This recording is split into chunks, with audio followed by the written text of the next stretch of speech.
June 1943. SOE Training School, Brickendonbury Estate, Hertfordshire, 22:14 hours. Rain pattered softly against the narrow windows of the clandestine Special Operations Executive Training School as a group of recruits gathered in the dimly lit underground range. The air smelled of damp earth, gun oil, and cordite residue. A single lamp buzzed overhead, casting long shadows across the concrete walls. On a wooden table rested a weapon that almost looked incomplete, thin, skeletal, improvised. But it was exactly what the SOE had requested. The Sten Mk II, the silenced Sten gun, designed specifically for covert operations in occupied Europe. Flight Officer Daniel Yerser, recently transferred from RAF ground units into SOE's weapons section, ran a cloth down the length of the weapon's integral suppressor, a 12-inch cylinder of baffled steel and mesh that turned the Sten's harsh crack into a soft mechanical cough. The Mk II wasn't truly silent. No firearm ever was, but at close range, beneath city noise, inside forests, or during sabotage raids near factories or rail lines, the weapon's report blended into the night.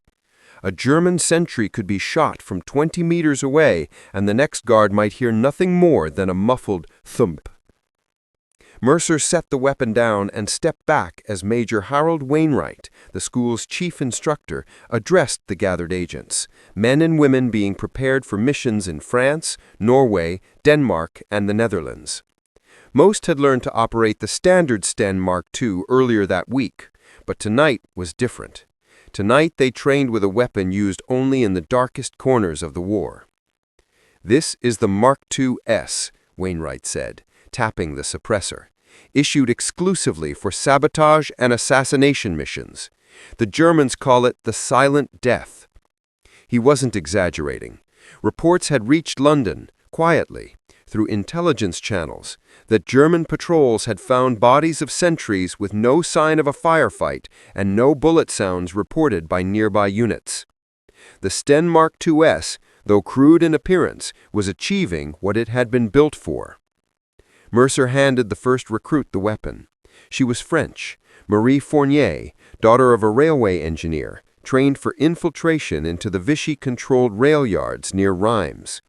She checked the 32-round magazine, inserted it into the side-mounted well, and pulled the bolt to the rear. The Sten loaded from open bolt, its entire firing mechanism simple enough to be assembled by a competent machinist in a garage. That simplicity was deliberate. SOE needed weapons that could be produced cheaply, rapidly, and, if necessary, copied by local resistance workshops. "Your target," Wainwright said, nodding toward the dim silhouettes at the far end of the range, "is a sentry on a warehouse perimeter.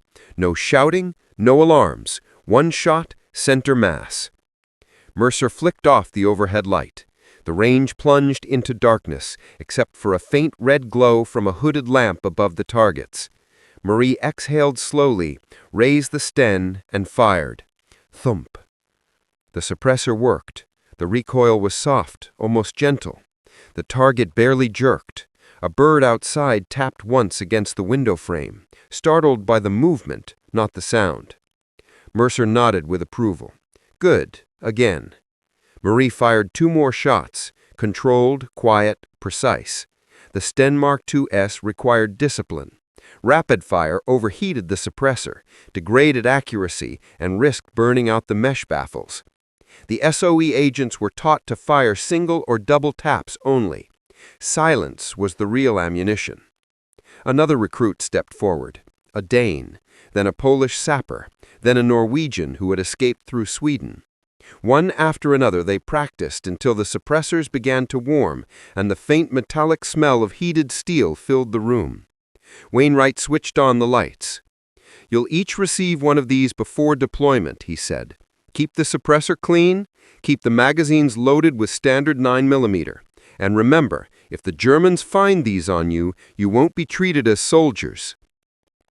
Everyone understood. Possessing a suppressed Sten meant immediate execution under German anti-partisan laws. Mercer knew several agents who had never returned from France, their last transmissions mentioning the Mk2S in whispered Morse code. But the weapon saved lives too. It changed the balance in the shadows.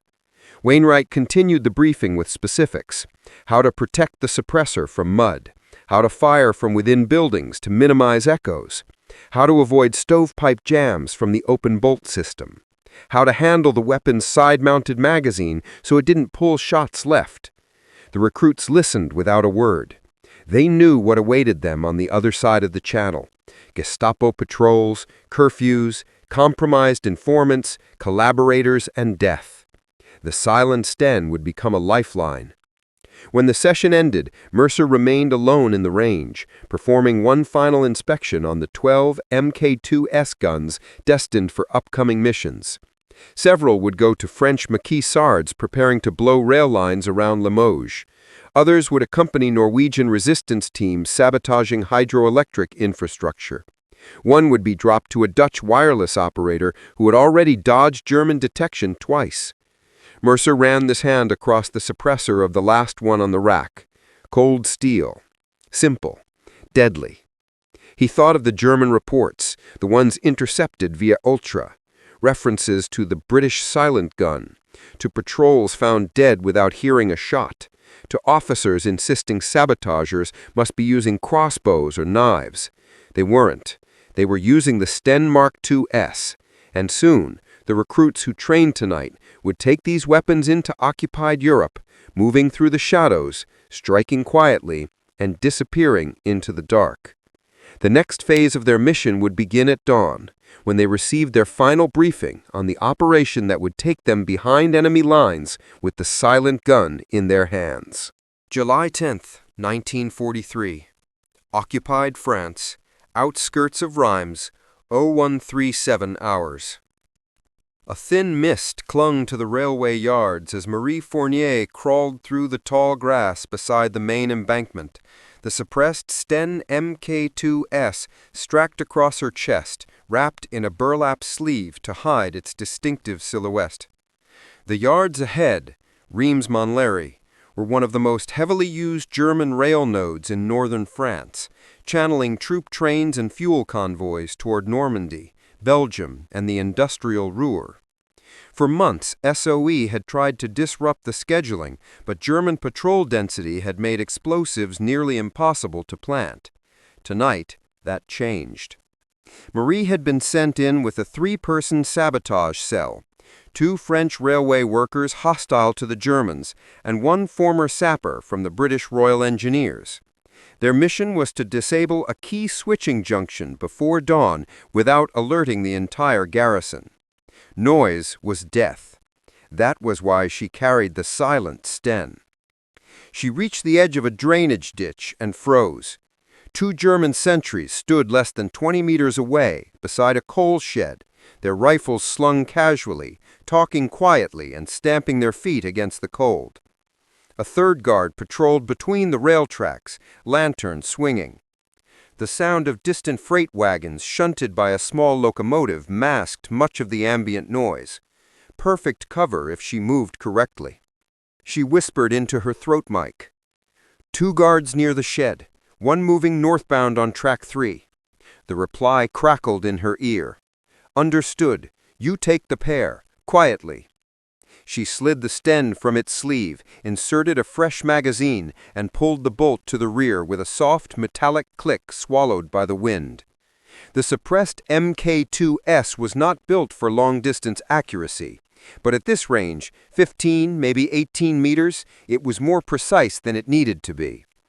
She moved slowly, each step deliberate, boots testing the ground before committing weight. The mist thickened, creating a pale veil between her and the sentries. The 1st guard raised a cigarette, lighting it cupped in his hand. A brief flare, a clear target. Marie exhaled. A single shot. Thup. The guard collapsed silently, cigarette falling into the mud. The 2nd guard turned his head, brows furrowed, trying to understand why his companion had suddenly slumped. Before he could speak, she fired again. Thup. He fell forward against the coal shed door, sliding down without a cry. No alarm, no echo, just two soft mechanical pulses that dissolved into the night. The patrolling guard was still 30 meters away, lantern bobbing. She signaled with 2 clicks. Her team moved in, Jacques carrying the explosive satchel, Henri with bolt cutters for the wire mesh fencing around the switching junction. They advanced across the yard, crouched low, past stacks of fuel barrels marked Wehrmacht, nicht rauchen, past the siding where a row of freight wagons had been immobilized since the last Allied bombing run. The third guard turned down a parallel track. Marie tracked him through the mist.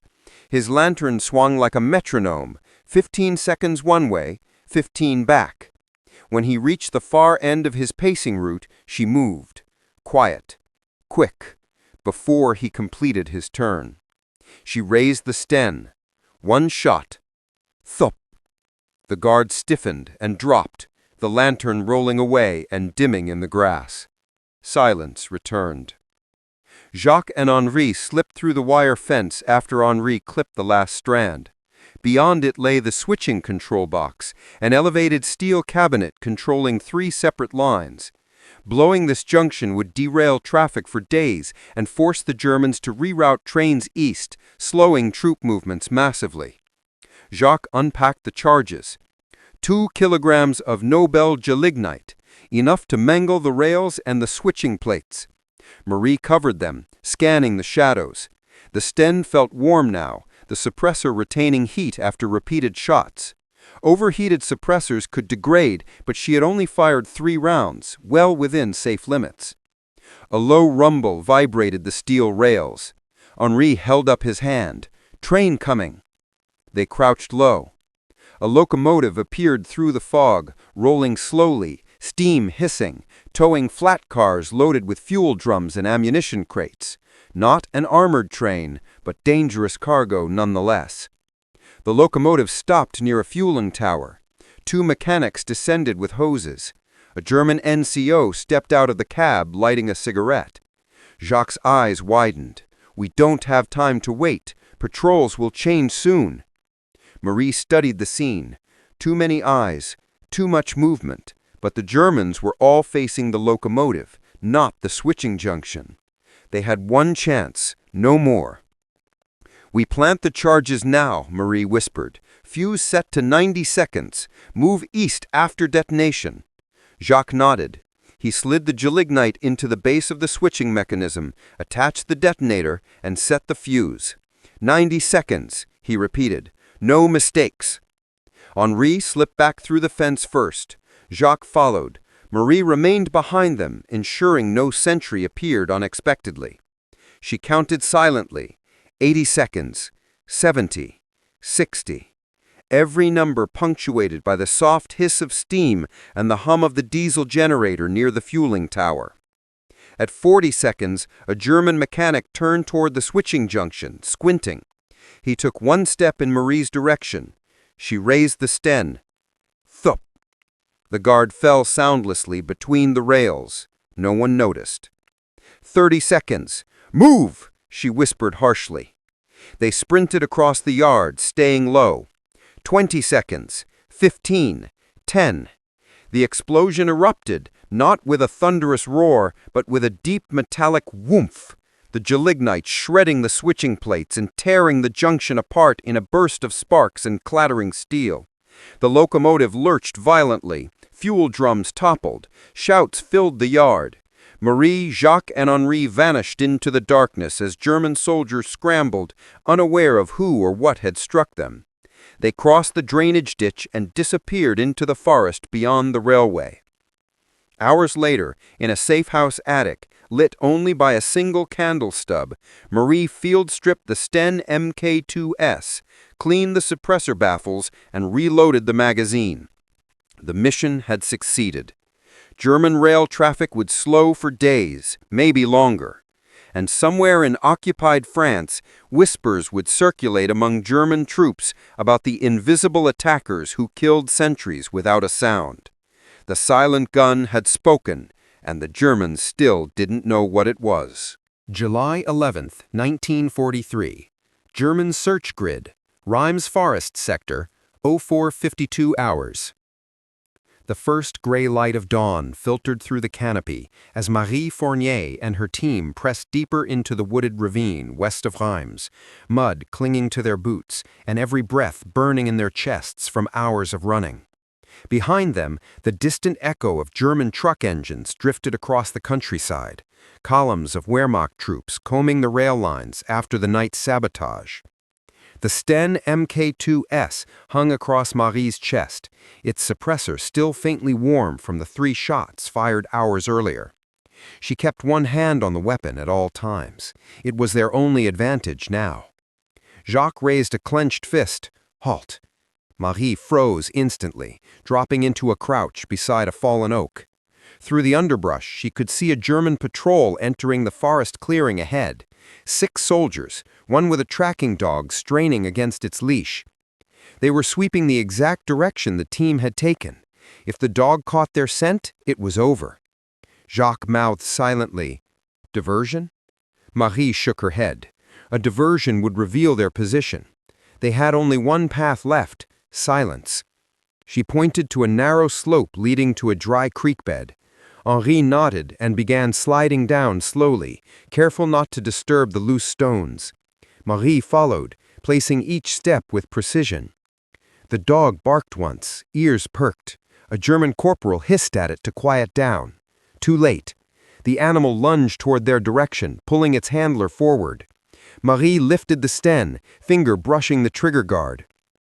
The suppressor was designed for exactly this distance, but she waited. Shooting too early could alert the entire patrol line behind them. The dog moved closer, sniffing along the trail. 10 meters. 8. 5. The handler stepped through the brush, raising his rifle. Marie had no choice. Thup! The suppressed shot struck the handler in the chest. He fell backward without a cry. The dog jerked away in surprise. Thup! A second round dropped it instantly. The other German soldiers froze, momentarily confused. Their comrades had collapsed without any sound of gunfire, no muzzle flash, nothing. Jacques hurled a rock into the opposite tree line. The Germans swung their rifles toward the noise, shouting warnings. Marie signaled her team, and they slipped deeper into the creek bed, vanishing into the shadows while the confused patrol fanned out in the wrong direction. They moved fast now, using the terrain to mask their tracks, crossing beneath a fallen bridge before climbing a steep ridge toward the extraction point. By 0610, they reached a small abandoned shepherd's hut, an SOE-designated rendezvous site disguised as a civilian shelter. A British Lysander aircraft was scheduled to extract them at dawn from a meadow just beyond the ridge. But when they reached the meadow, Marie's heart sank. German soldiers were already setting up a forward listening post only 200 meters away. A direct approach was suicide. Jacques whispered, "We wait until dark?" Marie shook her head. No signal from London means the plane comes exactly at sunrise. If we miss it, we're trapped. Henri scanned the tree line.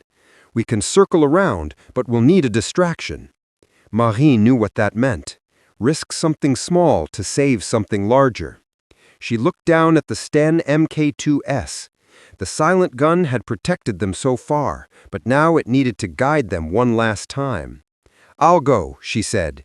"You two move to the meadow edge. When you see the Lysander, run." Jacques grabbed her arm. "Marie, we don't have time." She crawled parallel to the German outpost, staying low in the tall grass. The Sten's suppressor touched the earth, leaving a faint trail. The Germans were setting up a field telephone, unaware of her presence. She waited until 2 of them walked behind the supply crate. Then she fired 3 shots, spaced, deliberate. Thup, thup, thup. The soldiers dropped silently. The others panicked, thinking snipers were firing from the tree line. As they scattered, Marie sprinted across the slope, weaving between boulders. A German officer shouted orders. Bullets tore into the ground behind her, unsuppressed German rifles cracking through the morning air. She dove into a ditch, rolled, and pushed herself to her feet again. Ahead, she heard the unmistakable low purr of a Westland Lysander engine sweeping over the horizon. The plane descended into the meadow, wheels brushing the grass. Jacques and Henri burst from the brush and waved. Marie ran uphill toward them, but a German soldier appeared on the ridge, rifle raised. She swung the Sten. Click. Empty magazine. The soldier fired. Dirt exploded beside her boots. Marie grabbed the last loaded magazine from her jacket, slammed it in, and fired. Thump! He dropped. Jacques pulled her into the Lysander as the pilot shouted, "Go! Go!" The aircraft lifted off moments before German fire peppered the field below. Marie looked down at the forest shrinking beneath them, the rail yard still smoking in the distance. The silent Sten lay across her lap. Blackened suppressor, scratched metal, magazine half empty. A weapon built from thin tubing and simple parts, yet capable of reshaping the entire resistance war in France. The pilot turned to her. "You carried out the mission?" Marie nodded, exhausted. "The junction is gone. The Germans think ghosts did it." The pilot smiled. "Then your job is done." But Marie knew the truth. It wasn't done at all. Across Europe, resistance cells waited in the shadows. Missions had yet to be launched, and somewhere in London, in a dim weapons vault beneath Baker Street, dozens more Sten Mk II submachine guns lay ready for the next team who would carry them into the dark. The silent gun had saved her life, and tonight it had earned its legend.